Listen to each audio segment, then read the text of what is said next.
গাজার বিভিন্ন এলাকায় ইসরায়েলের হামলা অব্যাহত রয়েছে। মধ্য গাজার সালাহ আল দিন সড়কের ড্রোন হামলায় একজন নিহত হয়েছেন। অন্যদিকে দক্ষিণের খান ইউনিসের আল মাওয়াসি এলাকায় আরেকটি ড্রোন হামলায় প্রাণ গেছে আরও কয়েকজন ফিলিস্তিনির। আহত হয়েছেন অনেকে। যুদ্ধবিরতির ঘোষণা থাকলেও গাজা জুড়ে হামলা থামেনি। উপত্যকাটির স্বাস্থ্য মন্ত্রণালয়ের তথ্য অনুযায়ী 2023 সালের 7 অক্টোবর থেকে এ পর্যন্ত ইসরায়েলের হামলায় নিহত হয়েছেন 73,283 জন এবং আহত হয়েছেন 1,73,864 জন।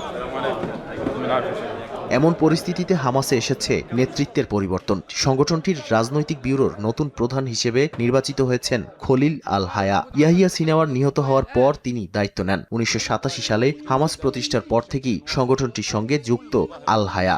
এর আগে ইসমাইল হানিয়ার ঘনিষ্ঠ সহযোগী ছিলেন। গাজা যুদ্ধবিরতি ও বন্দি বিনিময় আলোচনাও তিনি হামাসের প্রধান আলোচক হিসেবে দায়িত্ব পালন করেছেন। বিশ্লেষকদের মতে রাজনৈতিক নেতা হলেও হামাসের সামরিক শাখার উপরও তার শক্ত প্রভাব রয়েছে। শুধু গাজাই নয়, পশ্চিম তীরেও বাড়ছে সহিংসতা। মাসাফের ইয়াত্তা ইসরায়েলি বসতি স্থাপনকারীদের হামলায় আহত হয়েছেন এক বৃদ্ধা ফিলিস্তিনি নারী। অন্যদিকে দেইর জারির এলাকায় 2 ফিলিস্তিনি নিহতের ঘটনায় হামাস বলেছে এটি দখলদার ইসরায়েল সরকারের সংগঠিত হত্যা ও সন্ত্রাসের ধারাবাহিকতা।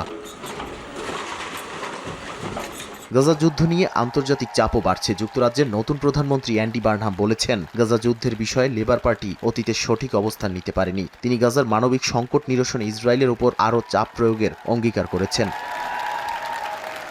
এদিকে দক্ষিণ লেবাননে আবারও হামলা চালিয়েছে ইসরায়েল। দেশটির দক্ষিণাঞ্চলের একটি গ্রামে মোটরসাইকেল লক্ষ্য করে চালানো ড্রোন হামলায় একজন নিহত হয়েছেন বলে জানিয়েছে লেবাননের স্বাস্থ্য মন্ত্রণালয়। সর্বশেষ এই হামলার মধ্য দিয়ে সীমান্ত জুড়ে ইসরায়েল হিজবুল্লাহ উত্তেজনা আবারও সামনে এসেছে। নাদিম মারজান, সময় সংবাদ।